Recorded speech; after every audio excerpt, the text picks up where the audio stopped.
Bienvenue dans votre dernier journal avant les vacances. Au sommaire de cette édition, le point sur la fin des travaux avenue Ardouin, retour sur la fête des 25 ans du jumelage avec la ville portugaise d'Ourem. Et pour finir, nous jetterons un œil sur l'agenda de la rentrée. Après 6 mois de travaux, ça y est, l'avenue Ardouin est redevenue une avenue digne de ce nom. Elle prolonge ainsi la zone de rencontre limitée à 20 km/h. Fini les trottoirs déformés par les racines. Plus larges, ils permettent aux piétons de circuler plus facilement et de traverser librement. Ils sont dorénavant prioritaires, des travaux nécessaires pour un investissement d'1 million d'euros budgétisé sur 2 ans. Le retour des habitants est assez extraordinaire parce que je me suis fait quand même, on doit le dire, un peu engueuler pendant quelques mois parce que c'était un peu l'agitation dans le quartier. Et les travaux, malgré la volonté de faire très attention à ce que les commerces ne ferment pas, bien sûr, nous avons quand même un peu souffert de tout cela. On ne peut pas faire d'omelette sans casser les œufs. Et aujourd'hui, très franchement, quand j'interroge, quand je vais au marché le samedi, les gens sont globalement satisfaits. Et c'est un plus pour la ville, assurément. Aujourd'hui, l'avenue Ardouin est vidéo protégée, mais aussi éligible à la vidéo verbalisation pour les conducteurs qui ne respecteraient pas les nouvelles règles ou les stationnements pour les voitures électriques, par exemple. L'embellissement du quartier n'est pas terminé, d'autres projets sont à venir. Ça a été une première phase avec cette section de l'avenue Ardouin qui a été bien réussie. Et puis nous avons la chance qu'aujourd'hui, nous allons pouvoir développer un petit peu le logement et les commerces. Et la bonne nouvelle, c'est l'évolution d'un quartier entre l'avenue Charcot et l'avenue de Gaulle avec un très beau programme de commerce. Et puis je crois savoir, c'est une information que je vous livre, la Poste va venir s'installer en centre-ville, ce qui est une excellente nouvelle pour le développement du commerce local. L'objectif de l'équipe municipale, faire du centre-ville un quartier dynamique tout en privilégiant les piétons, vélos et voitures électriques pour protéger l'environnement. Ce samedi 20 mai, le Plessis-Trévise fêtait les 25 ans de son jumelage avec la ville portugaise d'Ourem. Un week-end festif qui a marqué le renouvellement de ce serment. Pour l'occasion, les maires des villes de Burladingen en Allemagne et Wągrowiec en Pologne sont venus marquer leur intérêt. La commémoration se passe pour le mieux, même si le maire Didier Doucet a souhaité montrer une sympathique rancœur face à la victoire du Portugal contre la France lors de la Coupe d'Europe l'année dernière.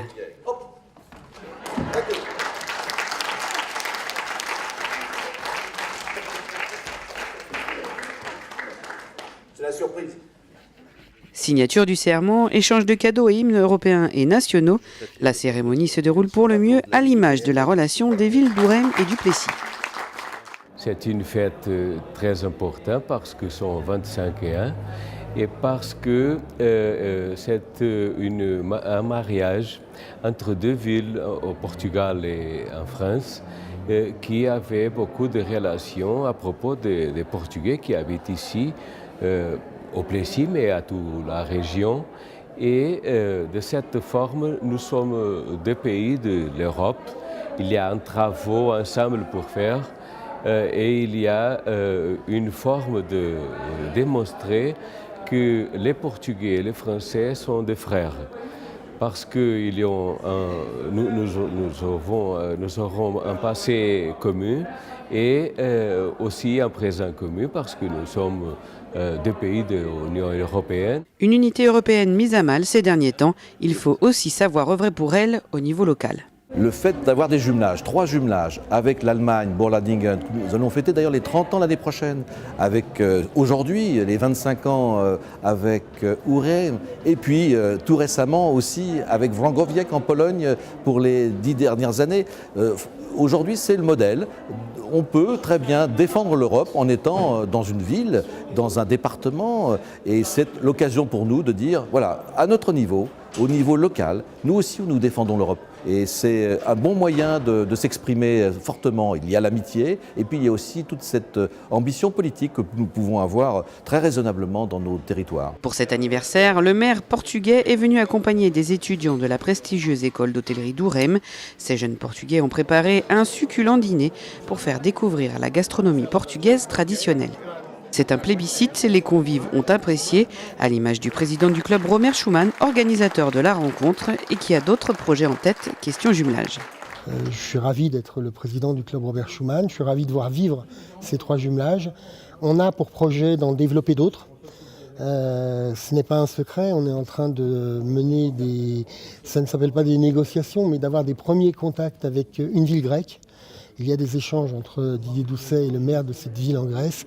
J'espère personnellement que ça aboutira.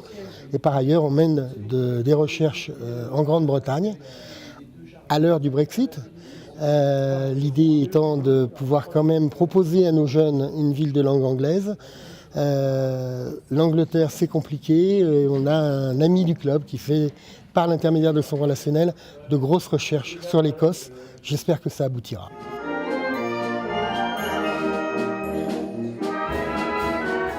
Pour finir ce week-end festif en beauté, l'orchestre de Sopros de Urem est venu spécialement du Portugal, un concert qui a fait salle comble et enchanté les spectateurs de l'espace Paul Valéry.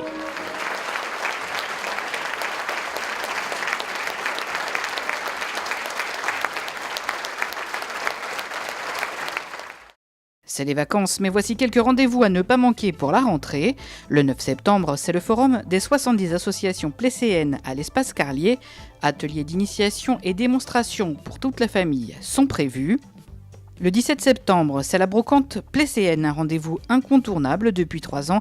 Attention, il faut déposer son dossier en mairie avant le 9 septembre pour s'inscrire. Le 24 septembre, au parc Burladingen toujours, c'est le Plessis Auto-Rétro. Nouveauté cette année, l'expo Prestige.